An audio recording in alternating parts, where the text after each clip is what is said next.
Il n'y a qu'un travail autonome qui peut assurer à la femme toute sa liberté. Mesdames, Messieurs, très heureuse de vous retrouver en tout cas de nouveau dans le cadre de ce programme Moi-ci. Comme vous le savez, nous avons toujours des thématiques très intéressantes. Et pour ce énième numéro, nous allons parler justement de l'impact social de l'autonomisation de la femme dans la société congolaise. Dans quelle mesure l'autonomisation de la femme peut contribuer par exemple au développement de notre société? On y revient juste après ceci.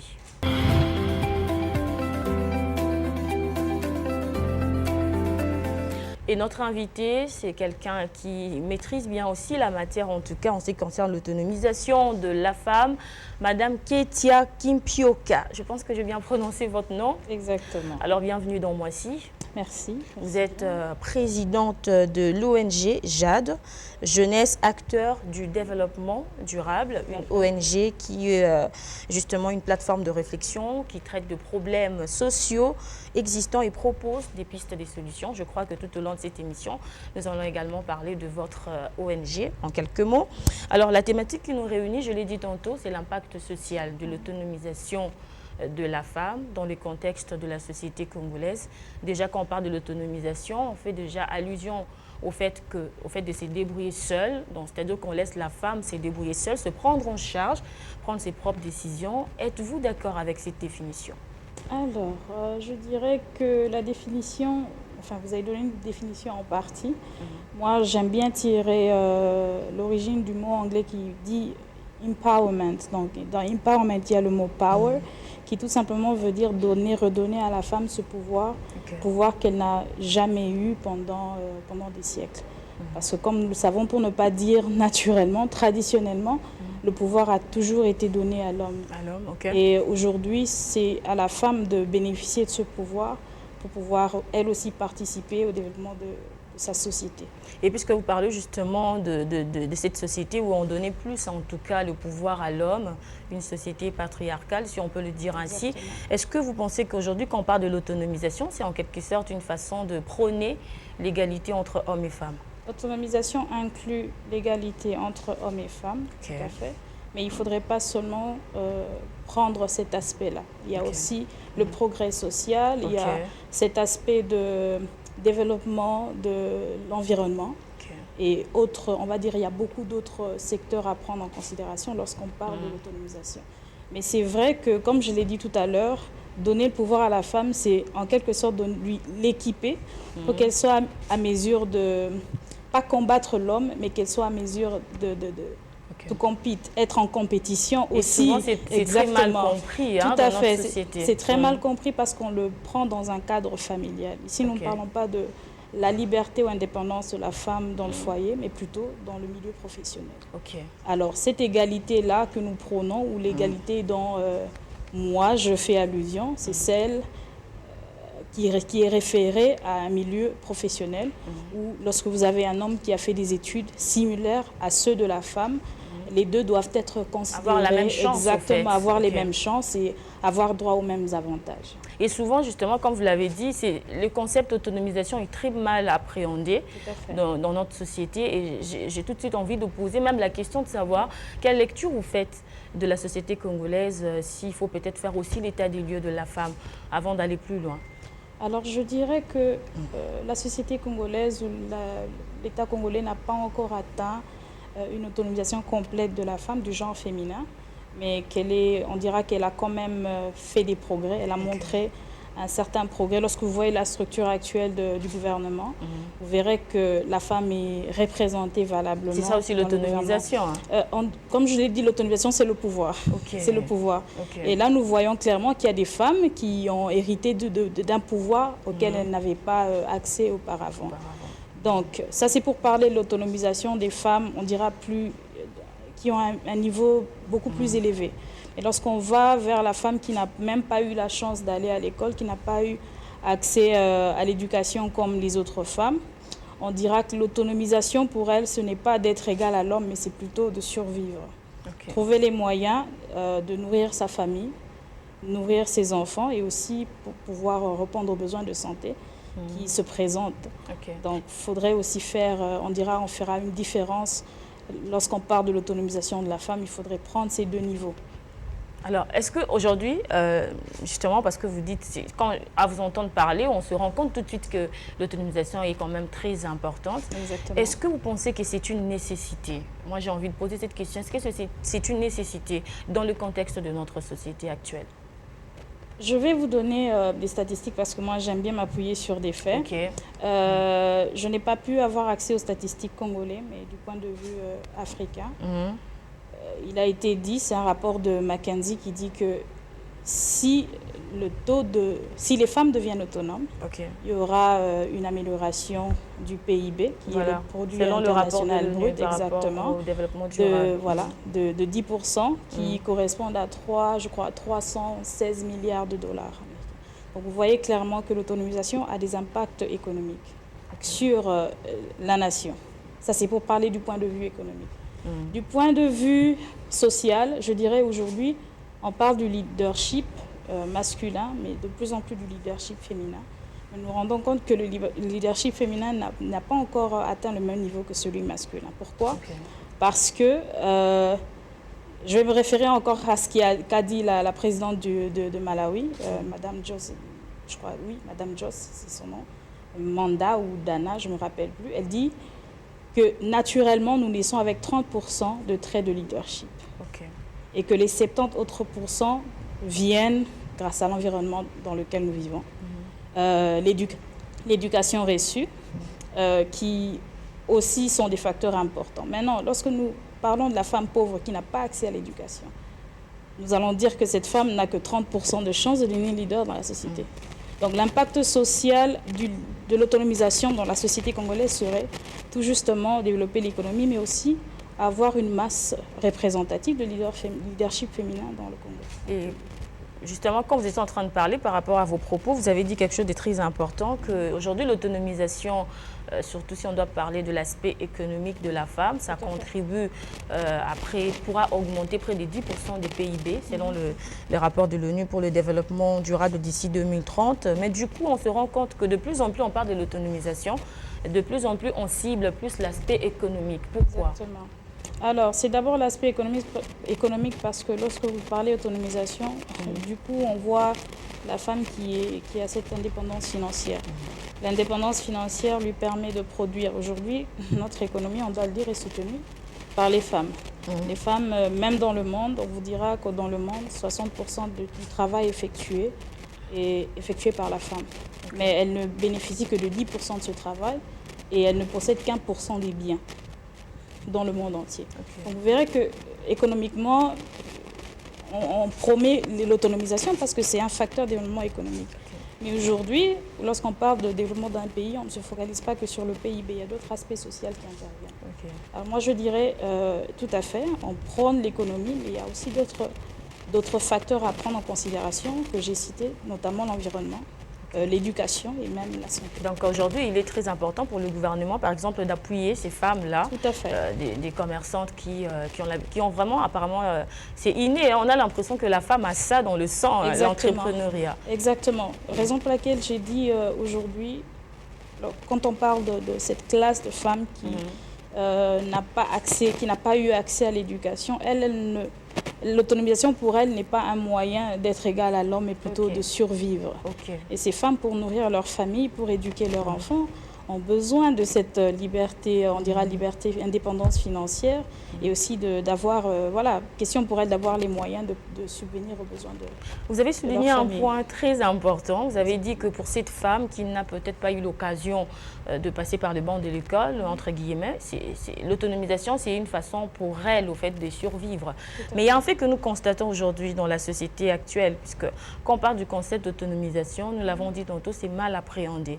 Et même nos jeunes sœurs aujourd'hui, qui, quand elles disent qu'elles sont autonomes, pour elles, du coup, c'est-à-dire que quand on dit je suis autonome, c'est-à-dire que je suis épanouie, c'est-à-dire que je dois prendre mes décisions seule, c'est-à-dire que quand j'ai étudié, je dois travailler, je dois être autonome, je ne dois pas me marier, par exemple, sinon je vais dépendre, entre guillemets, de l'homme. Comment vous faites, quelle lecture, au fait, vous faites de cette façon de compréhension dans la société? Vous allez m'excuser, mais tout ce que vous avez énuméré, pour moi, n'est pas négatif. Lorsque une femme se dit, enfin, je suis libre de prendre mes décisions, Il n'y a rien de négatif à cela, négatif plutôt à cela. Lorsqu'une femme se dit, excusez-moi, je passe à la télé, mais même la Bible dit que l'appel est un mariage, tout le monde n'est pas destiné à se marier. Donc vous soutenez quand même quand elle dit que non? Ça, c'est un autre débat. Okay. Mais juste pour dire que la liberté ne doit pas être confondue avec le libertinage. Okay. Lorsqu'une femme se dit, oui, je suis libre, alors je peux faire ce que je veux de mon corps, là, on va dans d'autres choses. Mais si elle dit, oui, je suis libre, je dois décider seule de mon sort, mais dans le positif, il y a... C'est-à-dire que non, je n'ai pas besoin d'un homme dans ma vie. De toutes les façons, je suis autonome, non? Non, être autonome ne veut pas dire que qu'on n'a pas besoin d'un autre être. On est autonome, mais voilà, vous parlez d'un homme, moi je peux dire, mais même quand on est autonome, on a besoin de ses sœurs. On a besoin, disons qu'il y a, je le dis comme ça, je vous donne un exemple, il y a ma sœur qui fait du business. Okay. Elle a besoin de soutien, mais je suis là en tant que sœur. Elle a peut-être besoin d'un appui d'un homme. On a toujours besoin de cette complémentarité. Exactement, le Seigneur, excusez-moi, là on entre dans le domaine religieux, mais Dieu nous a créés sur cette terre. Il ne nous a pas créés seuls, c'était pour une raison. Alors on a toujours besoin de l'autre pour évoluer. Le sens péjoratif serait tout justement de se donner un libertinage et de confondre les deux éléments. Il y a une question qui m'est venue tout de suite parce que vous avez dit qu'on a toujours besoin de l'autre. Aujourd'hui, comment une femme qui est mariée, par exemple, peut vivre son autonomisation? Parce que souvent, ça brise un peu les choses, hein, ça dérange souvent parce que on sait tous que quand une femme est autonome, quand une femme travaille, elle a des responsabilités un peu lourdes. Là, vous savez comment ça se passe à la maison. Alors, comment une telle femme peut vivre son autonomisation dans le mariage? Alors, déjà connaître ses limites, connaître sa place. Quand je dis connaître sa place, il ne faudrait pas que les féministes s'alarment. Non, c'est ça. Vous voyez, donc c'est pour dire quoi, même les enfants ont une place dans la vie de la mère. Le mari a une place dans la vie de sa femme. Le travail doit avoir aussi une place. Savoir compartimenter tous les domaines de sa vie nous permet de mieux vivre. Quand on sait qu'on est égal à un collègue dans le bureau et qu'on revient chez soi, on n'est pas égal à son mari. C'est ça, il reste le chef. Exactement.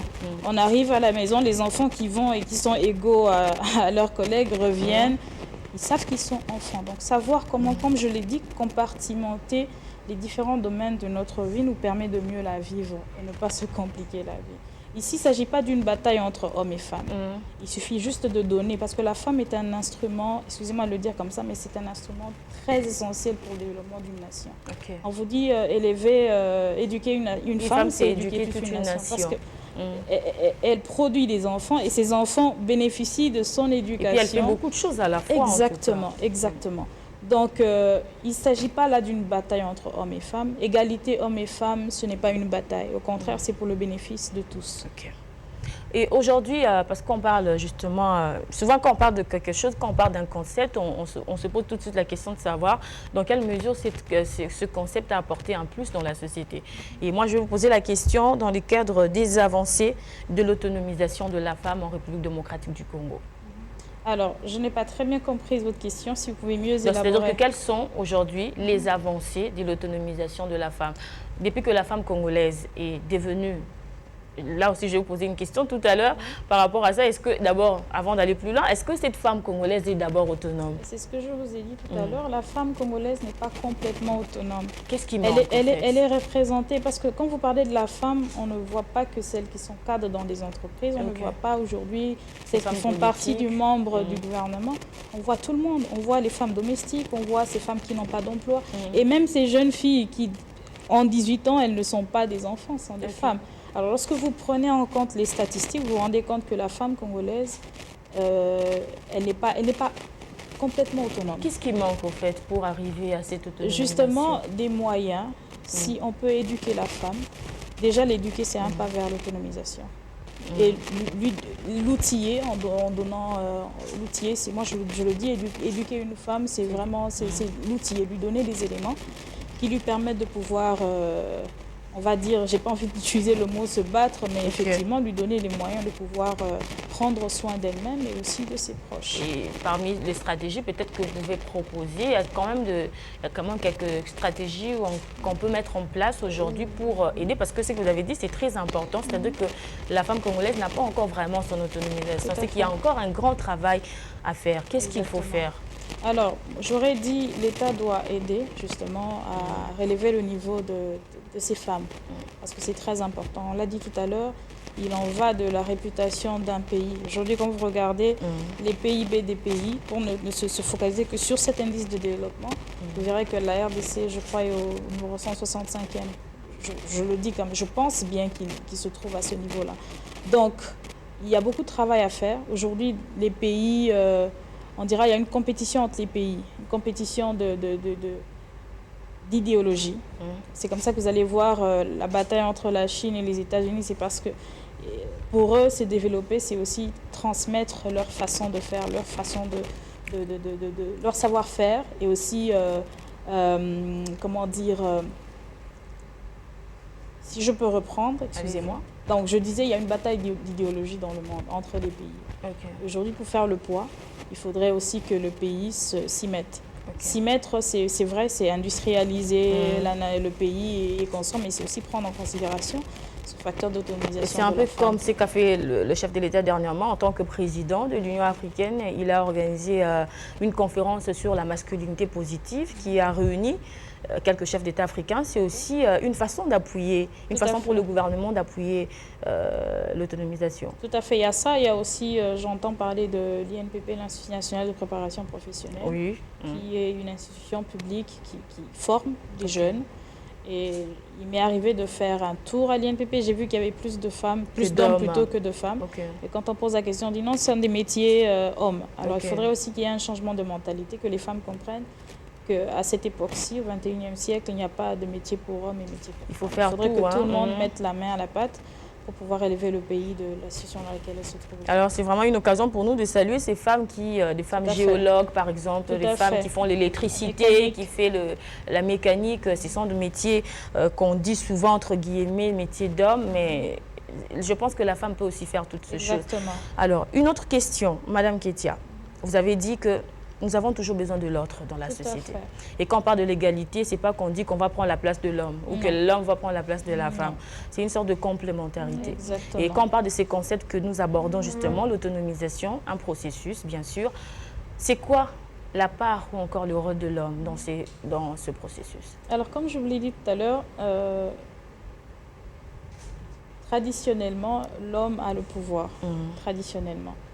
Et ce pouvoir-là peut aider la femme à accéder ou à avoir elle aussi son pouvoir. Parce qu'étant, on va dire, dans le palier, enfin étant membre des personnes prenant des décisions importantes, ils peuvent aussi aider à élaborer des lois qui soutiennent la femme ou même l'enfant. Donc moi je le dis comme ça. Il joue un rôle important en fait. Exactement, il joue un rôle important et si lui peut s'impliquer, je pense même que le processus sera plus rapide. Mais qu'est-ce qui fait aujourd'hui que certains, en tout cas, n'acceptent pas? Qu'est-ce qui se passe selon vous? C'est la peur de pouvoir se rendre compte qu'on est inférieur ou c'est quoi? C'est l'ego masculin. Et puis, je pense que l'expérience a prouvé que lorsque la femme a plus que l'homme, elle a tendance à se surestimer. Et ça, c'est vraiment l'expérience qui l'a prouvé. Et je dirais que ces femmes qui se comportent de la sorte, elles sont un frein pour l'autonomisation en quelque sorte. Parce que s'il faudrait goûter à un peu de pouvoir et montrer qu'on est plus que l'homme, ça c'est, moi je me dis, c'est mal faire les choses. Alors une bonne manière d'appliquer ces principes-là serait que la femme comprenne que là il ne s'agit pas d'une compétition, il ne s'agit pas d'une guerre contre l'homme, mais plutôt une façon, comme vous l'avez dit, de travailler en complémentarité pour un meilleur résultat. Voilà, on a toujours besoin de l'autre pour travailler. Je rappelle que vous suivez l'émission. Moi-ci, la thématique est affichée. Je pense que vous le voyez également. Le numéro, vous pouvez nous écrire, en tout cas pour les différentes suggestions et préoccupations. Alors, nous sommes avec Madame Ketia Kimpioka, présidente de l'ONG JAD. Nous avons longuement parlé de l'autonomisation, c'est bien. Et au niveau de votre ONG, parce que vous avez plusieurs branches, et vous occupez aussi de femmes et tout, comment vous travaillez pour conduire les femmes, si je peux le dire ainsi, à l'autonomisation? Alors, moi j'aime bien le dire, j'aime bien cette phrase que la croissance économique, même lorsqu'il y a forte croissance économique, on n'atteint pas le développement lorsqu'il n'y a pas inclusion. Okay. Dans l'inclusion, généralement, on dit l'inclusion des vulnérables, l'inclusion des femmes, des handicapés et autres. Alors, une façon pour nous d'inclure la femme dans le processus de développement, c'est de l'éduquer. Éduquer, ce n'est pas... Bon, passer par les bancs de l'école, c'est une éducation. Éduquer, en simples mots, en des simples termes, c'est juste informer. Okay. Donner à l'autre l'information pour qu'elle soit à mesure de posséder ce pouvoir-là dont nous avions parlé tout à l'heure. Donc notre rôle en tant qu'ONG, c'est d'équiper ces femmes et les apprendre des métiers pratiques, de telle sorte qu'elles soient à mesure de travailler et aussi d'être indépendantes financièrement. Et comment vous procédez justement? Alors, nous avons commencé par une mini-conférence pour expliquer et aussi expliquer notre mission en tant qu'ONG et notre vision. Et pendant cette conférence, nous avons profité de l'occasion pour introduire les différents programmes que nous offrons. Nous avons un programme en esthétique, en coupe et couture et en informatique. Et ce que nous avons refusé de faire était d'inscrire toutes ces femmes dans un programme, juste les prendre au hasard. Nous avons demandé à ce que chacune d'entre elles choisisse la formation. La branche qui la semble facile. Qui la semble facile, aussi qu'elle l'aime, parce que lorsqu'on fait ce qu'on aime, on est efficace et même efficient. Alors c'est un peu dans cette démarche-là que nous travaillons. Oui, ok. Et quand vous travaillez justement, est-ce que comment la société, disons les personnes qui viennent, ont accueilli cette initiative? Alors je dirais qu'elles étaient très contentes. Elles étaient contentes. La différence, surtout cet aspect différence entre ce que nous faisons et ce que les autres font, c'est que nous avons dit que nous allons mettre en place des centres que nous appelons centres JAD. Et ces centres vont accueillir ces femmes pendant une certaine période. Question pour elles de commencer à travailler.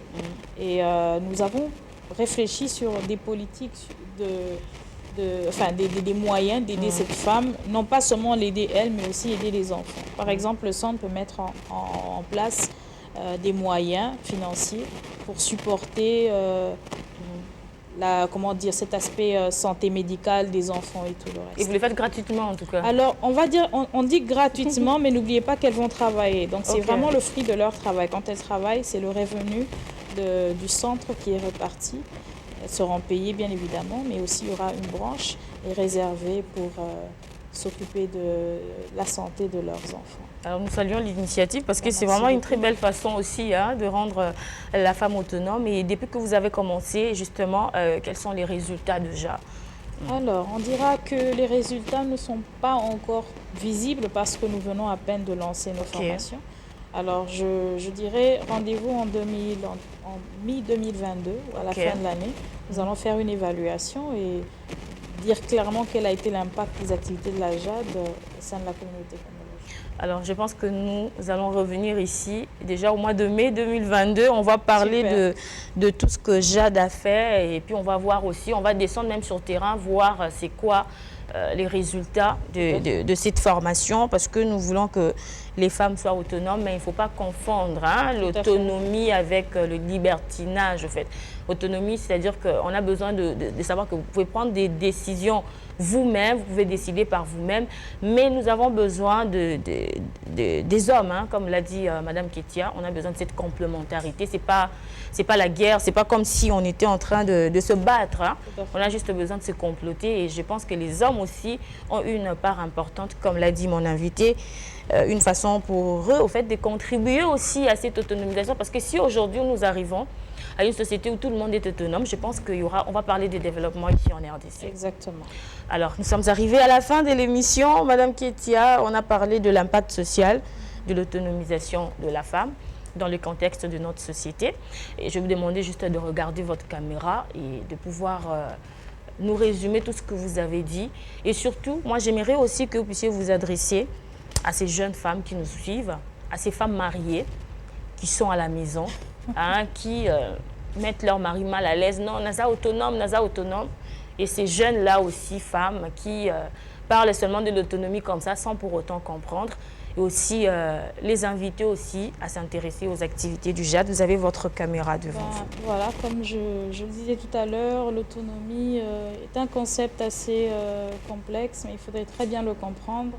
En des termes simples, l'autonomie, c'est juste prendre pouvoir en tant que femme, pour pouvoir faire face à des différents challenges sociaux ou sociaux, économiques et même environnementaux.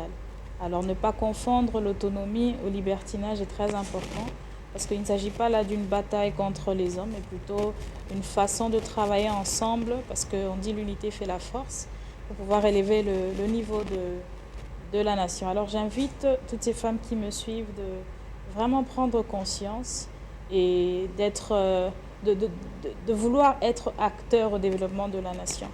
Parce que moi, je me dis d'ici 10 ans, d'ici 20 ans, je suis optimiste. D'ici 20 ans, le pays prend des ampleurs qui vont lui permettre de faire face, pour ne pas dire d'être en compétition, mais compétition positive avec les autres nations. Il faudrait aussi que le Congo soit cité parmi les nations qui ont impacté l'Afrique. Alors une façon de le faire, c'est vraiment de travailler à l'unisson et de bien utiliser les moyens qui nous sont donnés par l'État et même par les individus ou par les ONG. C'est dans ce cadre-là que nous organisons des formations pour que la femme ait possession de cette information et aussi de ce moyen-là de pouvoir, elle aussi, travailler, nourrir sa famille, mais en même temps participer au développement économique du pays. Merci bien. Merci beaucoup d'avoir répondu à notre invitation.